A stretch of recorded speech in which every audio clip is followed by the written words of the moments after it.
তোমরা এক্সএমএল ফাইলটা এক্ষুনি ডাউনলোড করতে যেও না, মানে এক্সএমএল ফাইলটা একটু সমস্যা আছে এবং একটু সুবিধাও আছে। তো দুটোই বলবো কীভাবে কী করবে। আর তার আগে বলো ভিডিওটা কেমন লাগলো, ভিডিওটা যদি ভালো লেগে থাকে অবশ্যই কমেন্ট করো। যেটা বলছিলাম, আগে ভিডিওটা দেখো, নাহলে এক্সএমএল ফাইল ডাউনলোড করেও কোনো কিছু হবে না। থাম্বনেল তৈরি করার সময় এক্সএমএল ফাইলের কিছু এফেক্ট বন্ধ রেখে থাম্বনেলটা তৈরি করছিলাম। তো থাম্বনেল তৈরি হওয়ার পর যখন এক্সএমএল ফাইলটা ড্রাইভে তোমার সেভ করছিলাম, তখন সেই এফেক্টগুলো অন করা হয়নি। তো এর জন্য এই ভিডিওটা করছি, ভিডিওটা দেখিয়ে দেবো। তোমরা এক্সএমএল ফাইলটা ডাউনলোড করার পর ওখানে এফেক্টগুলো অন করে নেবে। তো তার জন্য আমি স্ক্রিন রেকর্ডিংটা অন করে তোমাদের দেখাচ্ছি। আমার এক্সএমএল ফাইলটা ডাউনলোড করার পর এক্সএমএল ফাইলটা তোমরা ইনপুট করে নেবে অ্যালাইড মোশনে। ইনপুট করার পর এই যে লেয়ারগুলো দেখতে পাচ্ছ, এই প্রত্যেকটা লেয়ার অন করে দেবে। এই যে চোখের মতো আইকনটা দেখতে পাচ্ছ, একবার ক্লিক করবে, এগুলো ওপেন হয়ে যাবে। এগুলো সব যে কটা দেখতে পাচ্ছ এগুলো সব অন করে দেবে। এগুলো সব অফ করা আছে, এগুলো এরম করে হাত দিয়ে অন করে দেবে। অন করা হয়ে গেলে একটু নিচের দিকে স্ক্রল করবে। নিচের দিকে স্ক্রল করার পর একটু ডান দিকে ভিডিওটা স্লাইড করবে।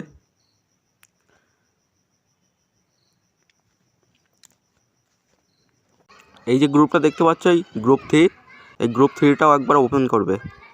এখানে একবার ক্লিক করবে, ক্লিক করার পর এফেক্টটা একবার ক্লিক করবে। এফেক্টগুলো যে বন্ধ করা আছে এগুলো অন করে দেবে। যেমন দেখালাম, এখানে ক্লিক করবে, ক্লিক করে এগুলো অন করে দেবে।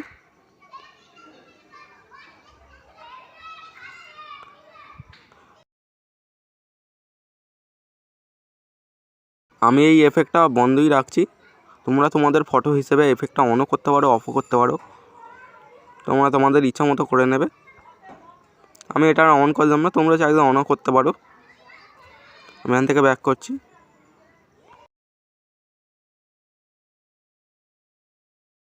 তো মোটামুটি এগুলো ঠিকই আছে। ওই সামনের দিকেই একটু গন্ডগোল হয়ে গেছিলো। গন্ডগোল বলতে ওই বলেছিলাম যে থাম্বনেল তৈরি করার সময় এফেক্টগুলো অফ করেছিলাম, আর এই এক্সএমএল ফাইলটা যখন সেভ করেছিলাম তখন এফেক্টগুলো আর অন করা হয়নি। তো এই জন্যই এই ভিডিওটা করে তোমাদের বলে দিলাম, তোমরা এক্সএমএল ফাইলটা ডাউনলোড করার পর এফেক্টগুলো অন করে নেবে। অন করে নিলেই তাহলে আর কোনো সমস্যা হবে না। আর এখানে তোমরা এবার তোমাদের ফটো দিয়ে এডিট করে নেবে। এডিট করার পর এখানে একবার ক্লিক করবে। এখানে ক্লিক করার পর এক্সপোর্টে একবার ক্লিক করবে। এক্সপোর্টে ক্লিক করার পর কিছুক্ষণ ওয়েট করতে হবে। ওয়েট করার পর তোমাদের ভিডিওটা ডাউনলোড হয়ে যাবে, সেভ করে নেবে। তো আজকের মতো এটুকুই ছিল। দেখা হবে আবার পরবর্তী নেক্সট ভিডিওতে। আর আজকের ভিডিওটা কেমন লাগলো অবশ্যই কমেন্ট করে জানিও।